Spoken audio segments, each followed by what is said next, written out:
before then. But all right, so my name is Crypt0s.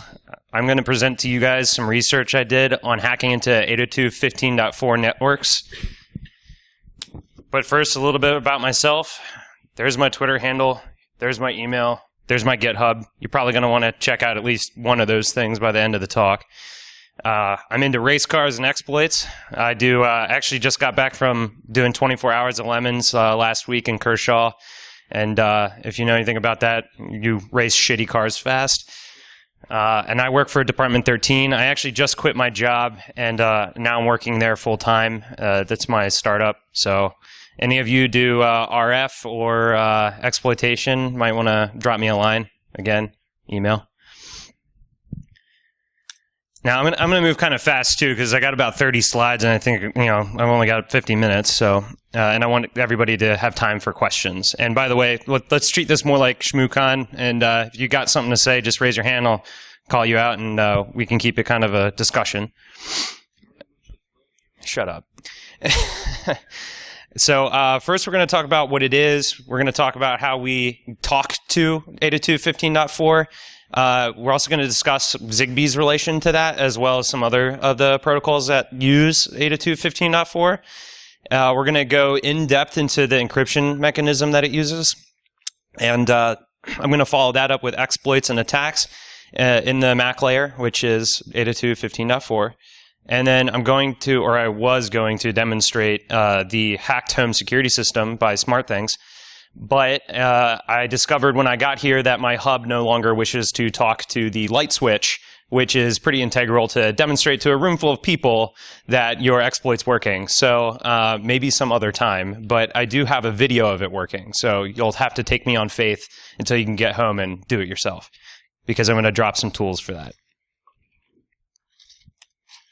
Okay, WAT 802.15.4. 802.15.4 is the MAC layer in a sandwich of direct sequence spread spectrum or QPSK PHY layer and the Zigbee networking layer on top of it. So basically, it's just the MAC layer in the standard OSI model. It runs the addressing at a low level right after the PHY layer. And this is important because if you find a exploit in 802.15.4, you've got an exploit in several different protocols that use it, including Zigbee, 6LoWPAN, wireless HART, lightweight mesh. So if you can get in at that kind of under layer, you've got more access, more things that you can do. This is the Zigbee protocol stack, and this is just a good chart that I wanted to throw in here so you guys could get an understanding of what each portion of it does. The Zigbee Alliance is responsible for the application layer down to the PHY, but they implement the 802.15.4 spec, and they have the option to implement portions of it or all of it or whatever. It's freely available for anyone to use, which is why it's so popular with, especially with like the low rate devices. And yeah, that sums up that slide. So what is Zigbee? Will you play? Oh yeah. All right, this isn't going to work. Zigbee is named after bees because of the wiggle that they do to say hi to each other. And there's like a 4-step handshake process when you associate to the network, which is known as the wiggle. So they, for some reason, decided that was cool and named it after bees. Go figure. It is currently found in factories, anything that needs a distributed sensor network, battery-powered mesh networking, and especially in the home automation, home security devices. Basically, anytime you need to route a network around an unmovable object, it's a good choice to use Zigbee, especially if you're in like a remote area or you don't need to push that much data over the line or something like that. So it's found in a lot of different applications. Medical is also one. It's in a lot of different shit, and hacking that's real fucking neato. So, by the way, just like as a quick aside, XB, not all XBs are created equal. Not all XBs do Zigbee. Some XBs, they implement the 802.15.4 layer, but they have their own proprietary protocol on top of them. So if you're looking to get into Zigbee research and not 802.15.4 research, you should be aware of that. Okay, so right now we know what 802.15.4 is, the MAC layer in the sandwich of Zigbee and the radio PHY layer. We know where it can be found: hospitals, home automation, environmental control, all that kind of good stuff. We know who uses it because why it's used. And now we need to know how to interact with it. And this is kind of where I think most people in the community struggle, because like I think everybody in here knew what Zigbee was before they came in. They probably have heard of 802.15.4 before, but you've probably never had to audit a network, or you might not know where to begin. And that's, I think, the most important part of this talk, besides the exploits I'll be dropping, because you need to know how to run the exploits, right? Well, turns out you got a couple of options when you want to just sniff a network. And so far, the best and most expensive option is this thing called a Sewo Open Sniffer. And this is it. It's a pretty small device, runs off of USB power from your computer, plugs into the Ethernet port, and encapsulates Zigbee frames inside of Ethernet frames, and puts that around UDP and sends it to your computer. And so Wireshark picks up on it, says, oh, this looks like Zigbee, but inside of Ethernet, and just displays that to you. And real quick, I'll actually show you an example of this working. Oh, it wants to display up there, apparently. Okay, so in your Open Sniffer, once you plug it in, it assigns itself its own IP address of 10.10.10.2. You just go to it and say, hey, I want to change my radio settings. And you can go into the channel you want, and it does everything. It does Chinese, European, American, and the 2.4 gigahertz ISM bands. So like you can take this around the world and be good. This is the single best option for sniffing Zigbee networks that's out there. It works 100% of the time. It's a good reference implementation of sniffing, and it won't break. And literally all you do is you say run, and it starts shoving packets down the link to Wireshark. And this is a live feed of the network here at the hotel, which is a lightweight mesh.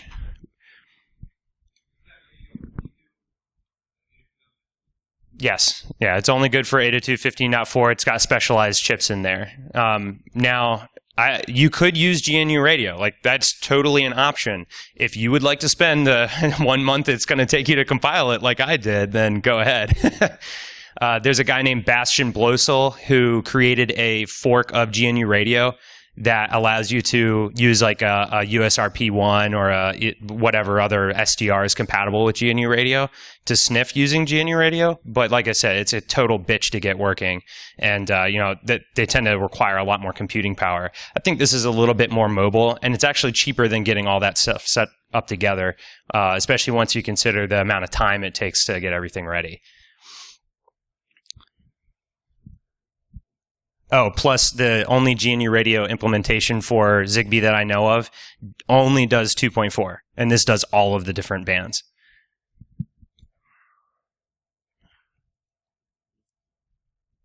So that's your expensive option. That costs about 250 euros, by the way, which is, I checked last night, it's about roughly $286 American. I don't know what the Canadian is, so don't ask. But your cheap option is this Avr Raven Dongle, and I brought one. Not that you can see it, but it's about this big. It's cheap. It's $40. You get it directly from AVR on their web store, or you can go to like Mouse or Electronics or any of those locations. And for $40, you get a 2.4 gigahertz chipset that you can flash with Killer Bee on it. And Killer Bee is the thing that gives us our injection capability. I don't know if you guys like remember in the bad old days where you had to be like, this wireless card I have doesn't have an injection driver. I can't run aircrack on it. I got to go buy another one. Well, this is still kind of in that same maturity level. So you have to get stuff that you can inject packets onto. And in order to do that, you have to flash the firmware using a JTAG flasher onto the AVR Raven. And it has a little tiny JTAG header on it. And they tell you that you need to have a specialized JTAG ICE Mark III, in order to flash it on there, and they cost about $300 fucking dollars. And I said, fuck that. And I got one of these. This is a AVR Dragon programmer. It's about $65. So, like, your bare minimum entry into this, like, to flash the card, to get Killer Bee on there and start injecting packets onto a network is $105. I mean, that's not a little bit of money, but it's probably more accessible to everybody in this room than buying a software-defined radio or trying to buy one of the Saywo sniffers. So the steps for that, pretty simple. They have actually got a guide on the Killer Bee framework, which you can go to at GitHub by Riverloop Security or my fork of it. And they tell you just you put some jump cables in there. You just make sure they match. You load the hex file into AVR, dude. You flash it, profit, done. Like the light turns yellow, you're good to go. It takes about 10 minutes, and most of the 10 minutes is making sure you didn't like shove the jump cables in so that they're touching. All right, is everybody tracking me so far? Any questions? All right. So I'm going to step right into encryption, and I like this image because it kind of represents some of what happens in Zigbee. That's a run lock. You're supposed to lock your car door and then put this run lock around it. But I have an RFID enabled system, so what the fuck would that do for me? And Zigbee has some interesting characteristics to it that we'll go over, and you'll laugh too. Raise your hand if any of the following is true. Pineapples are just delicious fruit. Wi-Fi is secure because AES. Encryption does not equal security on Zigbee for a couple of different reasons. Number one, first and foremost, is key distribution. Like this is a problem we've known about since WPA2, right? It's really fucking difficult to get your users the key and then rotate the key and make it so it's secure. And then, by the way, when you give the key to somebody, they could give the key to somebody else. Like you have no control over it. That's why they made WPA2 Enterprise, right? And that still has problems, in fact. But in Zigbee, you don't have enterprise. Like you just have whatever like you can touch, basically. So there's no good way for you to load keys and distribute keys and rotate keys in Zigbee. They do have a couple different mechanisms for Zigbee coordinators to become key repositories, but in practice, it doesn't work so great on the residential side. And it doesn't matter anyway because, we're dealing with battery-powered devices that you're putting out in the field and, maybe they're on the side of a building or something. Someone can come along and just like steal it, dump the flash chip, and then you've got the network key. Like you can join to it now. So it's not really a great barrier for entry when I can just steal the device. Some high assurance devices will have like a glob of solder or plastic on there, so you can't like do that as easily. But come on, like you can just take some acid and get that shit right off. Zigbee also does not always encrypt all layers. It has support for, and I keep saying Zigbee. What I mean is 802.15.4. The MAC layer has the ability to be AES encrypted, but it is very, very rarely enabled for whatever reason. And it's almost never enabled in Zigbee residential mode. And Zigbee residential mode is consumer devices. So they only encrypt at the Zigbee at the network layer, in fact. So you can fuck with 802.15.4 all day long without any repercussions. You don't have to worry about any of the security as long as you're touching a consumer device. Also, beacons aren't encrypted, and I think that's kind of dumb because you can do Metasploit attacks towards it. And if you join a encrypted network, but say that you don't support encryption, and the network allows you to join, it will give you the key in the clear. I don't know why. So, what if it is encrypted when you get there? Oh, and by the way, that last part is like, that's why I have the picture of the run lock, because that's just fucking dumb.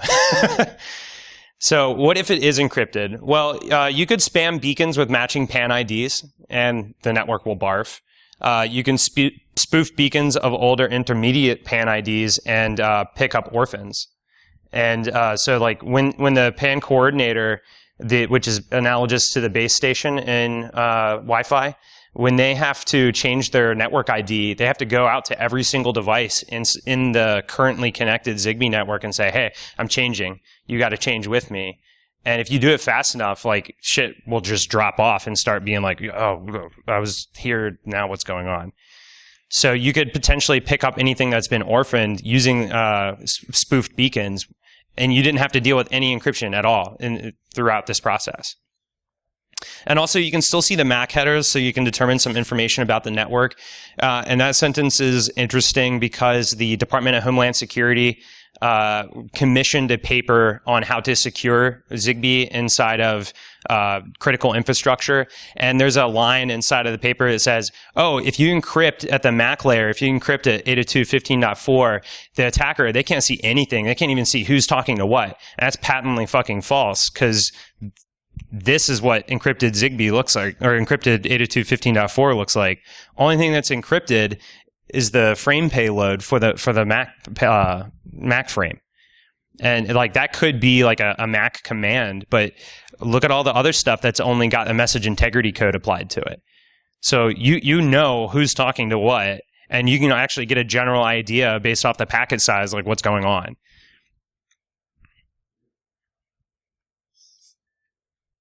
So, like I said, you can still see who's talking. You can still see the PAN ID, which is important for performing one of my attacks.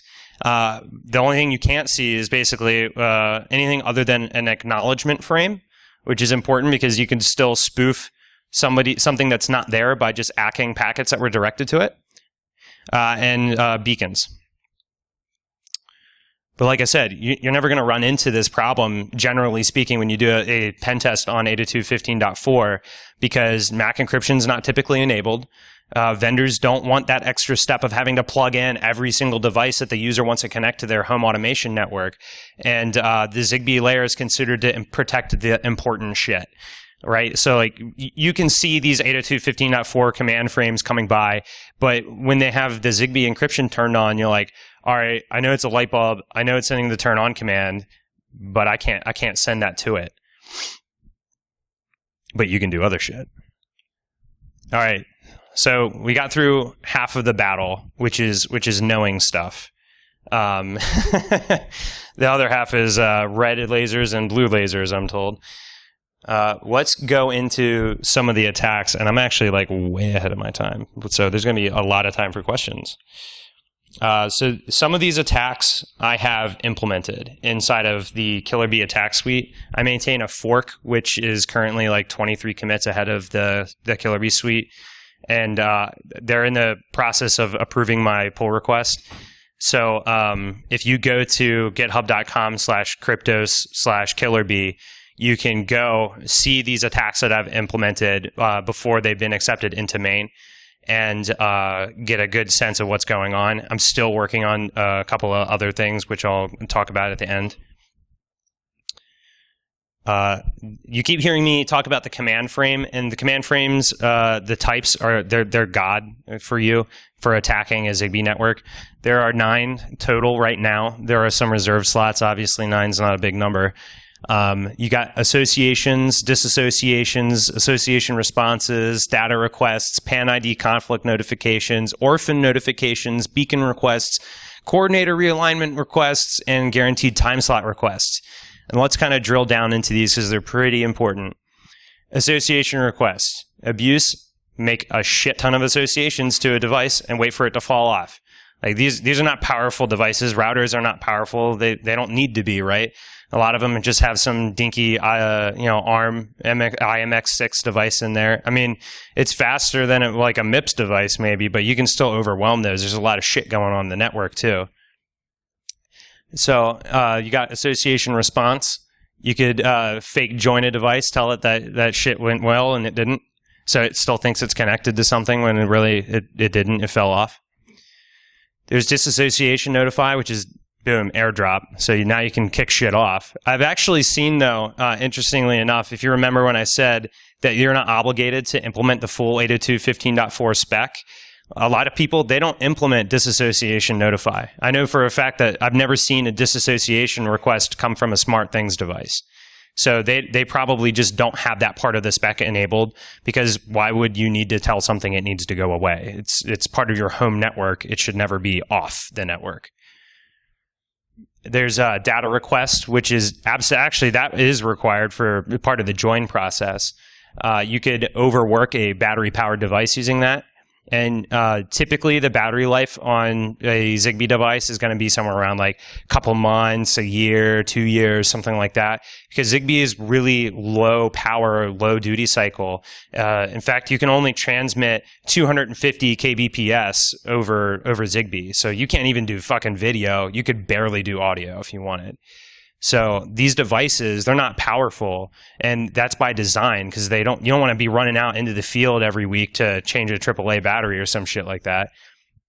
So if you constantly pull something for data, it's gonna, you're gonna drain the device. And I've actually had issues where, as I'm doing my attacks, like, oh, this door sensor was supposed to be lasting me with these quadruple A batteries for like a year. Why am I down to 1% after 6 months?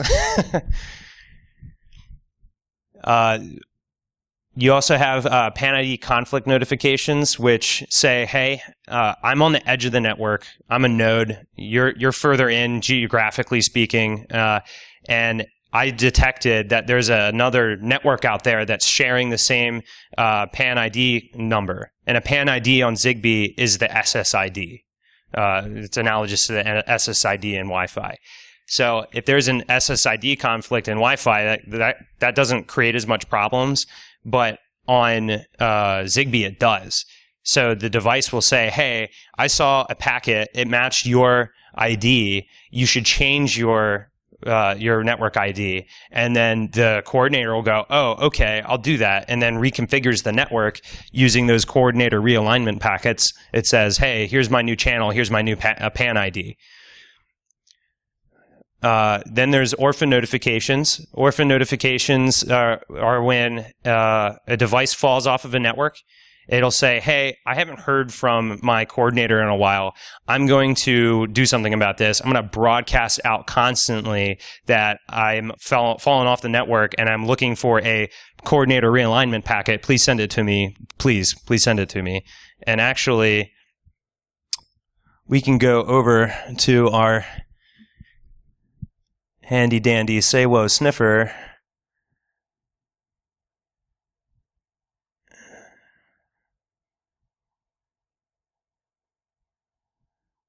And we can actually see that there's a couple of devices that are on the hotel's network right now that are orphaned.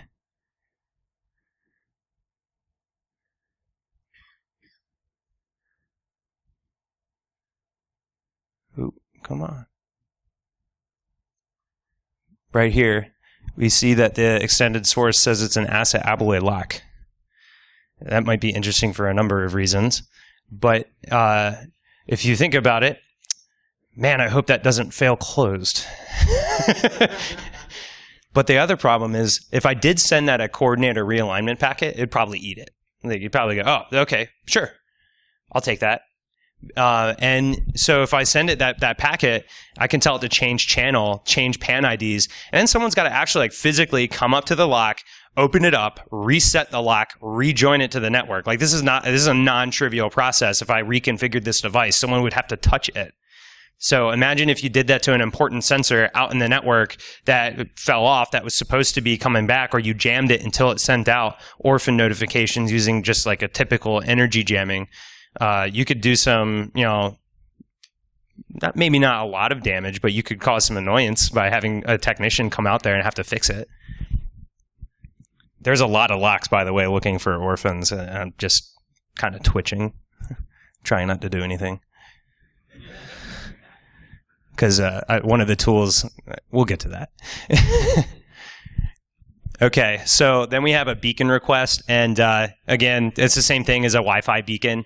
It's got the PAN ID, and what'll happen is you'll see a beacon request come out, and then you'll see a beacon response, and the beacon response will be like, "Oh, here is my PAN ID number. You should join me." And then that kind of is the impetus to start the association process. So since these aren't encrypted, like this is Metasploit, man. Like plain and simple. And I'm actually working on that right now. Last night, instead of going to the party, I was coding that up. So I'm hoping to have that maybe released by the end of next week. We'll see. Question mark. So that could be useful for any number of reasons because, like I said, if you sent it the realignment command, it got it to your network, or if like somebody's trying to set up a network and you made it join your network, man, that'd be really fucking annoying. I can't get this shit to work because it's just joining my network before it ever joins yours. And since my code's purpose driven to just respond as fast as possible, like your coordinator doesn't get a chance. All right, so we also have those coordinator realignment frames I was talking about. They allow you to change the channel or the PAN ID of a target device. Generally speaking, you need to send these out when the device is in a state to receive it. So that you can't just go, I'm going to configure all of you motherfuckers. But at least in my experience, that hasn't worked. They do have a Zigbee way of doing this at layer 3, so it depends on whether or not your network that you're attacking supports the 802.15.4 mechanism of doing the realignment, or maybe they have something going on in the Zigbee layer. I know not enough about that specific packet. I think that's definitely a direction further research should be performed in, and I think there's definitely some gold in them there hills. And then finally, there's a guaranteed time slot request. And this is important because Zigbee beacon-enabled networks, they have a beacon that goes out whether or not someone requests one that has certain information in it called guaranteed time slot. And the guaranteed time slot allocates a portion of the network, which is normally carrier sends multiple access collision avoidance, and turns it into, like, you talk at this time. So if you fill all those slots, by the way, they're first come, first serve. If you fill all the slots, any of the things that are supposed to be like speaking at correct timed intervals won't get the chance to because the slots are filled. So they're fucked. So I don't have a tool for guaranteed time slot requests yet because I don't really see too many devices using it. But that's because I haven't taken a look at any critical infrastructure things yet. Okay. So again, this is what a Zigbee association flood looks like. An attacker inundates the target coordinator with a mini clients. The target crashes or loses legitimate clients. As a bonus, you could respond to all the packets directed to fake addresses with ACK to force the coordinator to hold fake clients. So if they try to drop things and by checking to see if they've ACKed packets recently, then you could continue to fool it. There is disassociation, which is airdrop. Again, this is kind of hit or miss in my experience, but the tool exists. Key recovery attack using a network device that does not support encryption, joining it to an encrypted network, which is allowing a unencrypted device to join to it, will get you the password.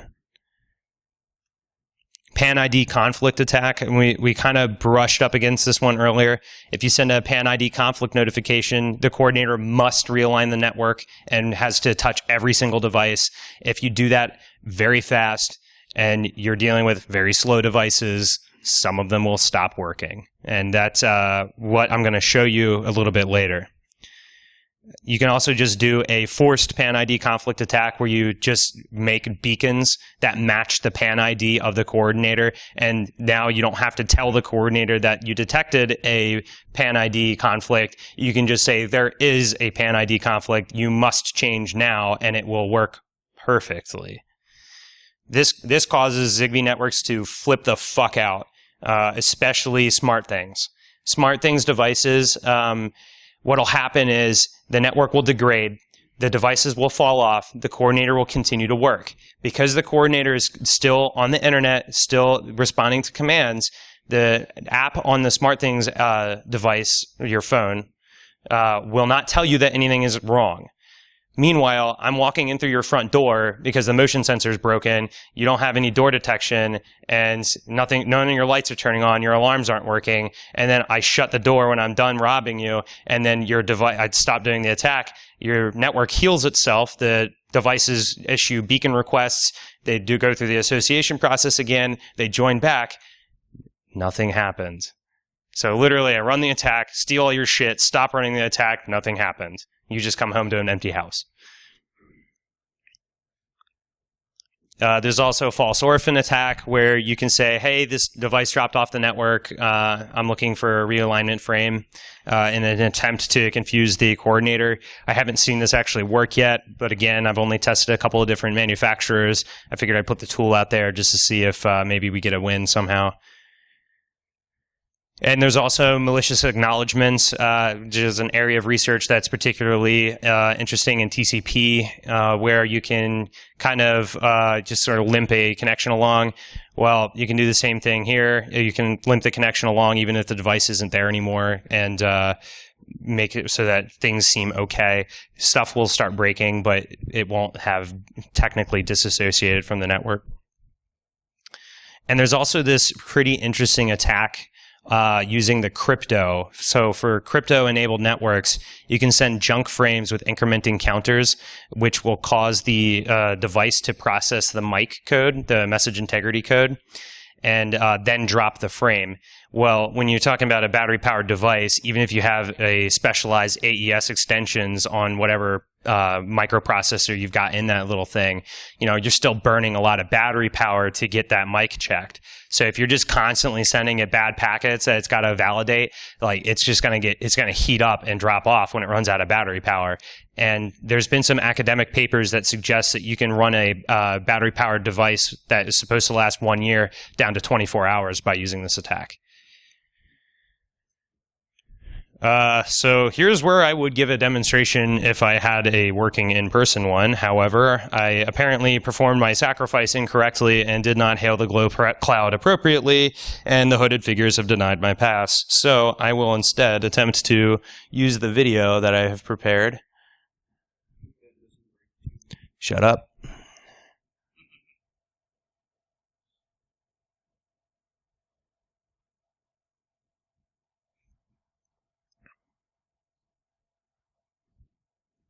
Please load. Okay, so this is the SmartThings hub opened up. There's actually a shit ton of headers on there for stuff I just haven't gotten around to looking at.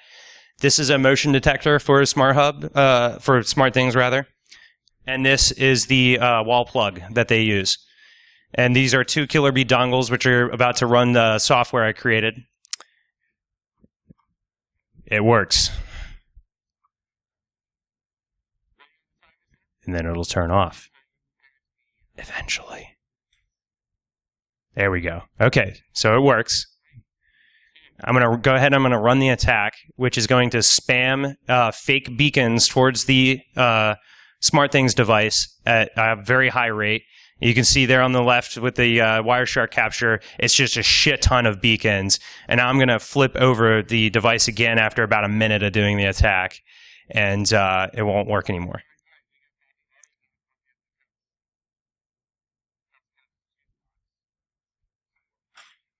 No worky. And I didn't get any notifications on my phone, although I guess I did a shit job of showing that. But they all say a malformed packet because I had a bug, which I've since fixed. But there you go. Now you can rob people. Don't do that. Don't do that.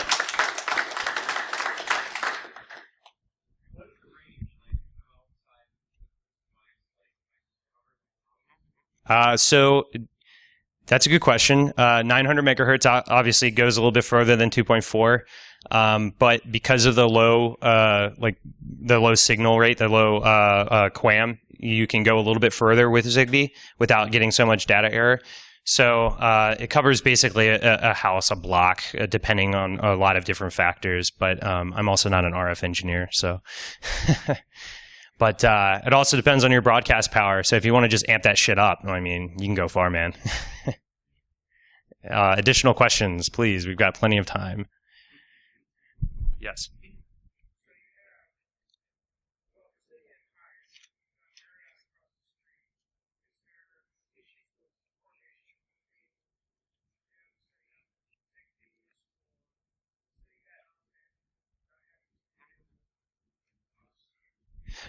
So the question was, do you have coordination issues with multiple Zigbee networks being set up at the same time? Yes.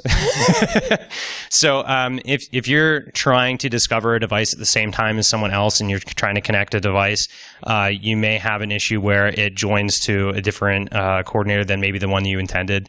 That is more of an issue, I think, with the consumer level devices where they're supposed to be used in your home. So the chances of you running into a hostile environment and B, another coordinator searching at the exact same time within broadcast distance is pretty low. Inside of the critical infrastructure world, SCADA, stuff like that, you're going to actually configure each device separately from the get-go to use this coordinator, this network address, this encryption key. So yes for consumer devices, no for more of the specialized stuff.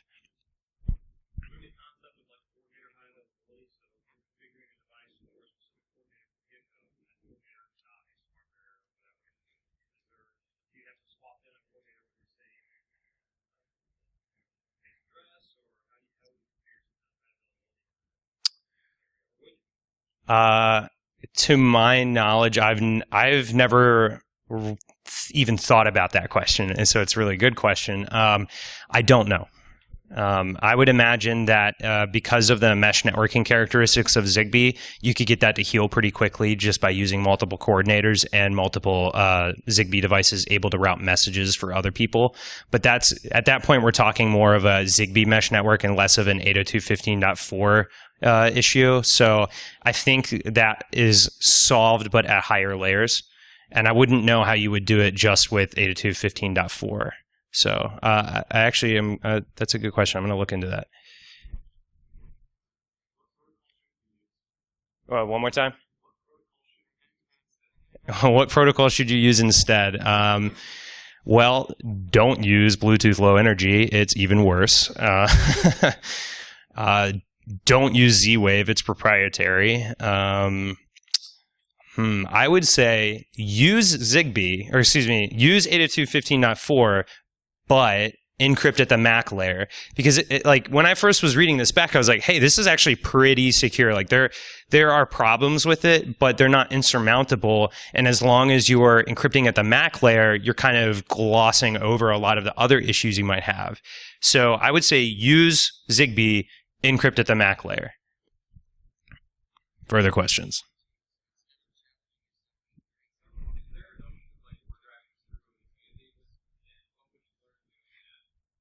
So you can use Zigbee War Drive from the Killer0s suite to just go around and use one of the dongles or even the Sawo sniffer to just look for Zigbee networks.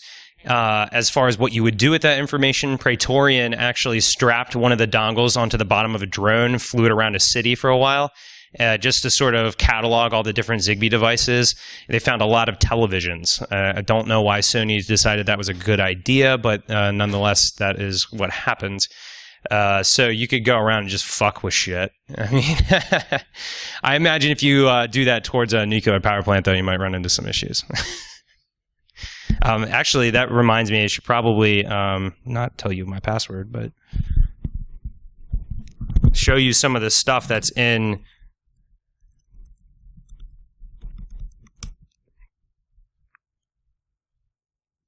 the Killer0s suite. Oh, good, that's up.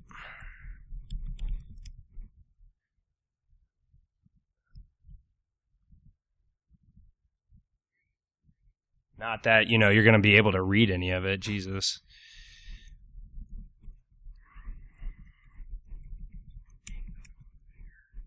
I can't. I know. Well, here, we'll easy mode this shit. Oh, no, I don't have internet, so never mind.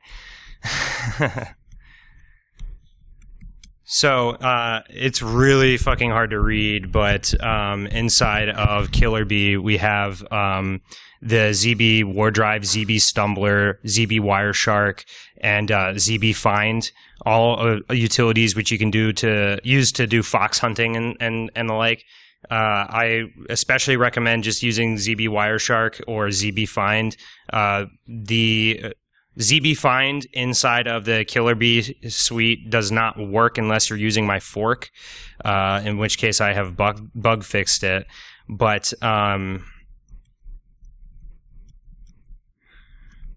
There are also utilities for doing, let's see here, Orphan notifications, conflict floods, realignment spoofing.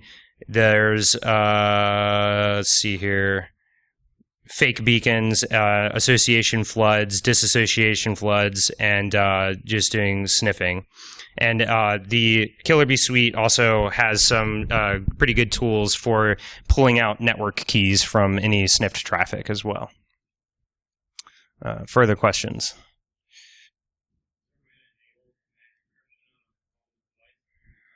Nope. You're boned.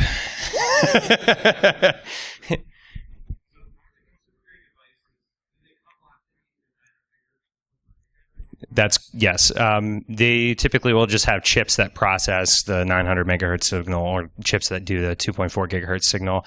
Some of them have multiple radios. I know the Wink Hub. By the way, the Wink Hub, super awesome utility for getting started into Zigbee hacking, because it is very easily rooted and has some utilities on there that you can use to directly interface with Zigbee, Lutron, KID, and Bluetooth. So that specific device has many radios. I think a total of 6. So including Z-Wave.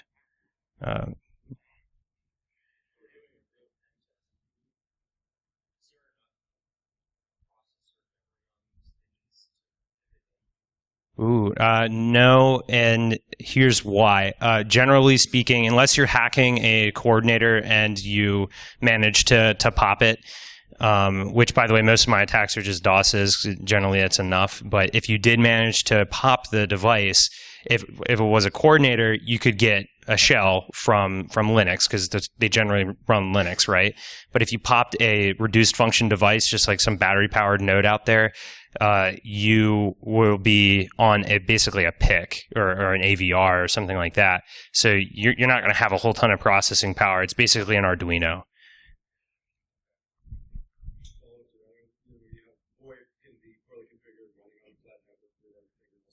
Scenarios where your Zigbee micro network will follow and is actually integrated with the enterprise. Oh yeah, well, I mean, your coordinator at some point has to come back and bridge into Ethernet so that you can talk to it using your browser or something, right? So yeah, there's definitely a way for you to pivot in through a Zigbee network into a like Ethernet LAN.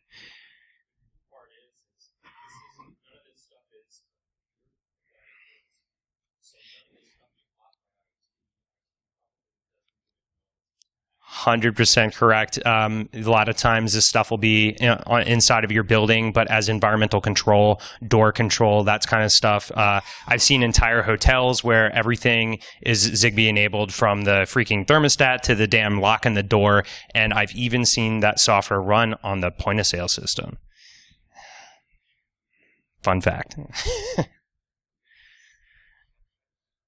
Any additional questions? Oh, God, why? Okay, well then I think I can end a little bit early. So there we go.